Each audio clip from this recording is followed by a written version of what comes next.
Welcome to another episode of Investor Insights, a new and dynamic feature where investment meets insights and you, of course, stay informed. So, whether you're a seasoned investor or just starting off your journey, we bring you expert analysis, market trends, and success stories to help you navigate. So, get ready to open new opportunities, one conversation at a time, and let's dive in.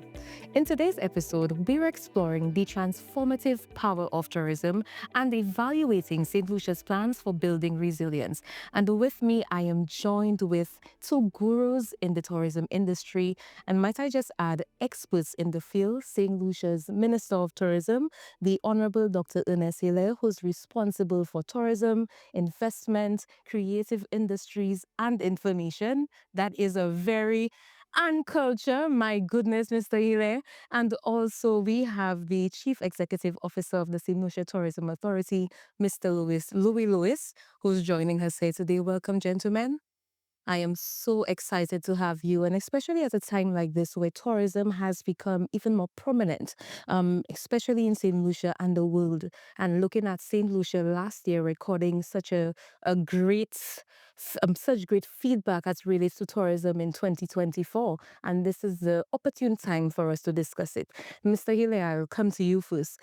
Looking at the gradual erosion of bananas in the 1990s, and seeing how this has opened the new dawn for tourism right now, what would you say has really been the transformation of tourism today, now that we look at it as St. Lucians? Well, I mean, up to the 1990s, early 1990s, Saint Lucia depended on the banana industry. And of course, the WTO ruling in the early 1990s, which ruled against preferential treatment for our bananas, really caused a severe dislocation in our economic development.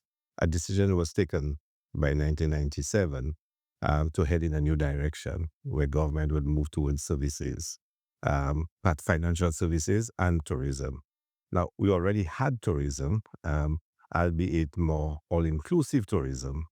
So it was decided for us to, accelerate the growth of the tourism industry, but not just tourism, but also change the form and structure of the tourism industry from as far back as then, and to start moving away from all-inclusives. And you saw the emergence of the nature heritage tourism program and some of those kinds of interventions. You've seen that evolution. And in the contemporary times, you've seen an accentuation of that kind of thinking as we move from resort-based experiences to more community-based experiences. All inclusives were largely based on resort-based experiences. And you would have seen that government making a determined effort to ensure that our tourism industry actually provides greater benefits to as many communities as possible. So there has been that evolution and that change. All right. And coming from that period of evolution, from the 1990s, I mean, it cannot go unnoticed the benefit that St. Lucia has gotten from tourism. But what has the government done to ensure the growth of the industry, but in addition to that, environmental preservation?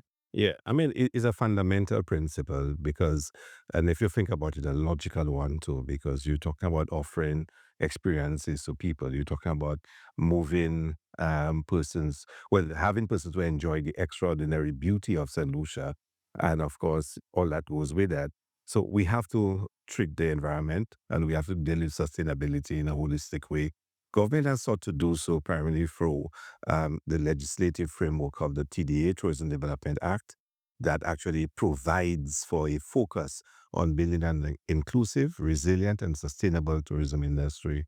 And for example, in the granting of concessions and incentives, whereas in the past you could get full incentives, carte blanche, now government provides through the legislation a base for all and for you to agree to certain principles for you to get additional incentives and concessions, one of which is sustainable environmental practices. So you have to show a plan for the whatever your tourism product that takes into account, green energy, the use of grey water, and proper, sustainable practices.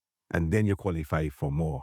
In addition to that, the TDA also provides for the recognition of the sustainable, operator, sustainable tourism operator, where it is a statement that you have adhered to certain established principles of sustainability, and you actually get a legal recognition of that standing, which allows you to get additional benefits in itself. So we have, through the legislative and policy framework, tried to ensure that there's a link between the growth of the tourism industry and an adherence to sustainable practices. I'm wondering now, how does the government, Mr. Ile, work with the private sector in its mandate to transform the tourism product? What are we doing? I think government, the primary role is to create the enabling environment through legislation, through policy, to allow the private sector to thrive and to promote the vision of the tourism industry that we want. Government is not a major business partner in the tourism industry. Government has presently an intervention where it kind of played a role of a financier as well as product developer.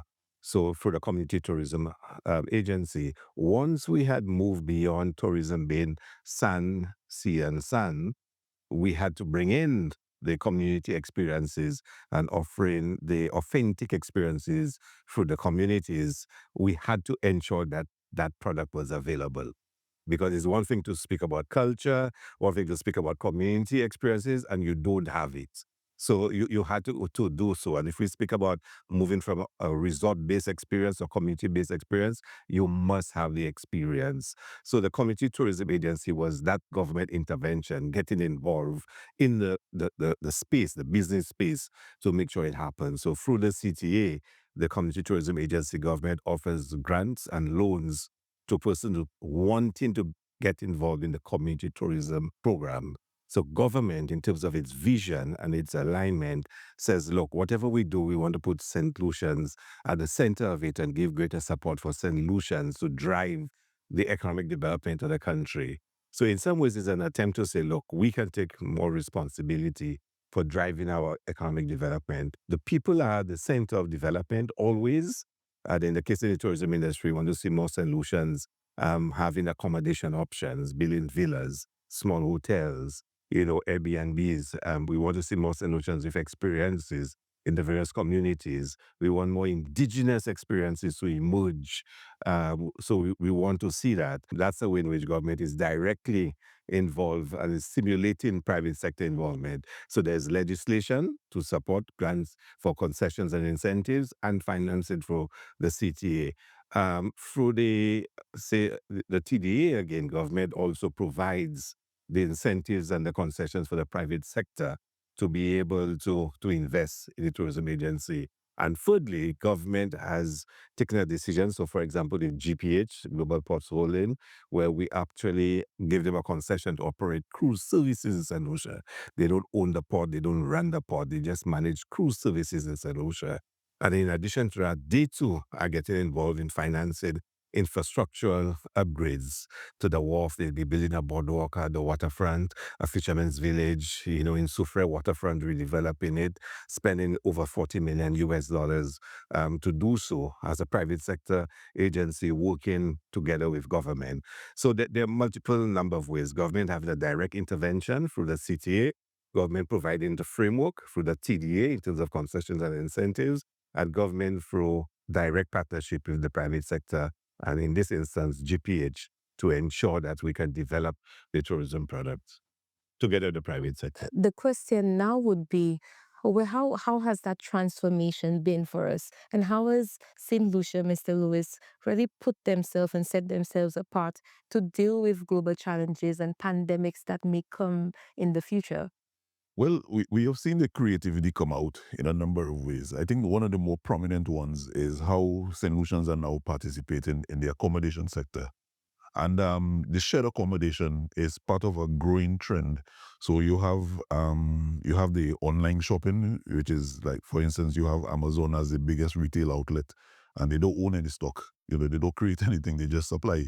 And then you have Facebook and all the other social media platforms that don't generate anything themselves, but it's a medium by which people communicate, and news goes around. In the context of the tourism sector, you have shared accommodation, where Airbnb, through a platform, has created options and opportunities that almost democratizes the places of stay. And it has intervened into the whole distribution network of tourism and presented an options. St. Lucians have grabbed that opportunity and it has become very prominent. If I give you a comparison, um, the three Sandals properties that we have on St. Lucia do not attract as many visitors as St. Lucians who provide bed and breakfast, shared accommodation like villas and those sort of places. These accommodations actually host about 30,000 people per year. And it's interesting to see a heat map of where people go and how it changes over time. So obviously you would expect Brozile to be the one that is most prominent because that is the hub and that's where a lot of things happen. But every now and then, there's a alteration that takes place between Labri and Soufre and Choiseul. These places are actually now coming into the fray, where they are ranking high on places where people stay. That is how the innovation has taken place, and solutions are actually participating, in that component of the tourism sector. It signals an opportunity because now that people are residing in what I say, visitors are residing in non-traditional areas. How do we create the facilities and the services that can engage those sort of communities to open up the opportunities that are available for tourists? So we are taking advantage of the opportunities, and they say St. Lucia is at the forefront of that movement throughout the entire Caribbean. Some of the things that investors look for when investing in St. Lucia. And another thing would be the importance of infrastructure. So, Mr. Hilaire, what would you say are some of the things that we are putting in place as it relates to infrastructure to build that investors' confidence? This is a major challenge. When you consider over the next 2 to 3 years, we'll probably add about 2,000 plus new rooms in St. Lucia, which is significant. And we're not even talking about the villas and the home accommodation, additions. That's just, two of the major hotels that will be established. But with that growth, you have to be able to sustain it, like you said, in terms of water, electricity, the road network must be there to sustain it. We've been designated a middle income country, which means our interest rates on loans are not concessionary anymore. So you have to go to the market and you have to pay a very high price for you to borrow, which is one of the reasons why we've tried to use our citizenship by investment program to get financing to deal with some of those issues. So it is a real challenge, and you will see over the next few years the continuation of the Uranora International Airport improvement project, which is really to get Uranora International Airport to meet the demands of the next 50 years plus. You will see the shift in our whole energy sector. Moving from fossil-based energy to using more sustainable sources of energy, and very early in the new legislative year, the government will pass the new Electricity Act in St. Lucia that will really open up a whole new frontier for St. Lucia. And we are presently finalizing discussions with international financing institutions for us to do a modernization of our water sector. But we've now completed the comprehensive review. We now know where we need to go, costed it, and finalizing for the financing of it. So the road network is another one. I mean, you can see it. Anybody who lives in the north of St. Lucia, will tell you, what the road network is like. Again, we've now completed, the Ministry of Department of Infrastructure has completed the review of the network and what has to be done. We have an idea of the costing required. It will be a major undertaking over the next few years to get it done. But we need to do it because, you cannot have that economic development, that growth, if you don't have the infrastructural network set up to carry it. So you will, at some point, you will choke and you will stall. So you need to do it. And we are about to enter that phase now in St. Lucia's economic development where we need substantial and significant infrastructural improvement in the country. So right now, the investment in hospitality is actually leading when really it's probably supposed to be the other way, where you put in place all the support infrastructure and then, but there's such a huge demand and it's happening now. So it calls upon us to manage it even more than we did before to make sure that we can provide the support for the investments that are coming. Oh, that sounds like exciting road ahead. So you have your oh there. To the future. It's a very exciting future for us in Saint Lucia. Now, speaking of the future, I know that the world has really moved into digital transformation and AI. And I know that recently with Miss Julian Alfred bringing home the gold for Saint Lucia, if we look, we could see that she has a QR code wearing. And I think that is one of the steps for Saint Lucia going into that digital transformation. But what else do we have in place? Is there policy? What steps are we taking to ensure that we create that environment for digital, for AI, for smart investments right here on our island? Yeah, well, the digital platforms present an opportunity. I mean, that is how the world has actually moved. I often tell people we've gone through three evolutions of the digital cycle. The first, it was just the information highway where people just provided information, online. And then you came to the point where people started to store in data. Now we are at the phase where it is now commercialized and it's gone. And I'm not sure that we have fully capitalized on all of them. So we have to pay catch up. And on top of that, we've just had the emergence of artificial intelligence, which has just opened up a whole new world for us. For you to remain competitive in the tourism industry, unlike when we had agriculture as the most prominent sector, it was built on concessions and favoritism. In tourism, is pure competitiveness.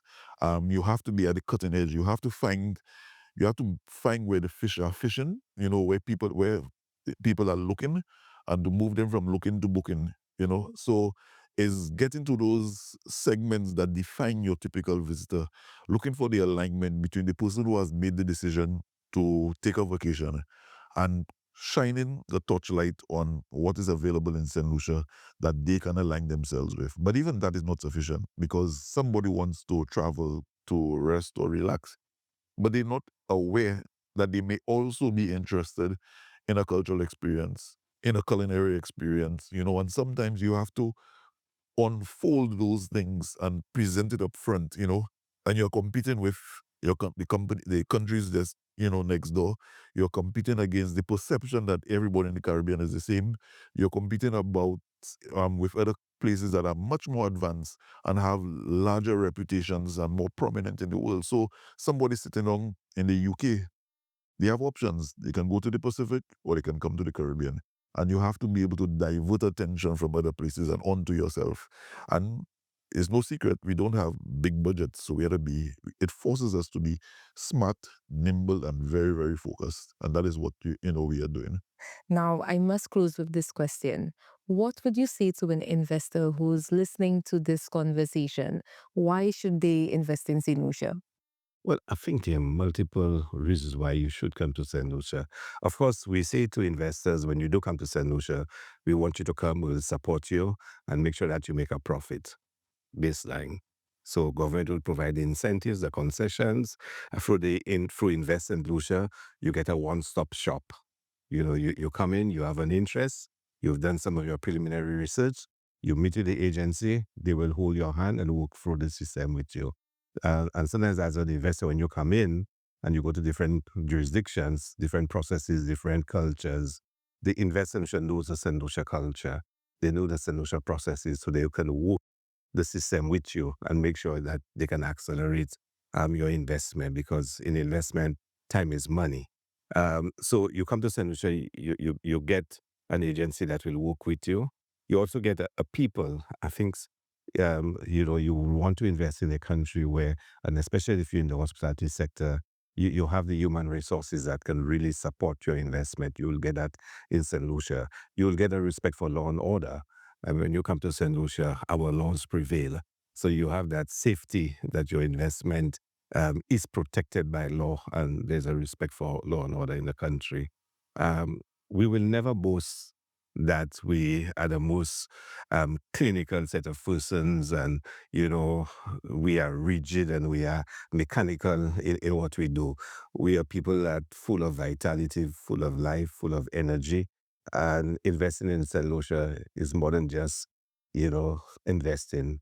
It is an experience, and it's an experience that is rewarding to you, but also to enriching to you. And we say to investors to come to St. Lucia with an open heart and open mind, and let Invest St. Lucia work with you. We have all the legislative provisions that will make your investment a profitable one. Awesome. Mr. Lewis, what about you? Well, I think the minister covered everything here. Except I would just like to add that from the tourism standpoint, St. Lucia is trending. St. Lucia has a multiplicity of attributes that make it interesting. We have invested very heavily and moving in the direction of sustainable development, but we are going to the next level of regenerative tourism. And that is a trend in an atmosphere where everybody's concerned about climate change. We are actually putting practices in place that are resilient and against the movement of travel shaming. You have an opportunity of reducing your carbon footprint by being part of an investment in a place like St. Lucia that is trending towards sustainable development. Wow, very, very well said. So, you've heard it here. Gentlemen, thank you so much for having this conversation with me. I think I leave with new knowledge, definitely new knowledge, and I'm excited about the trajectory of tourism in St. Lucia.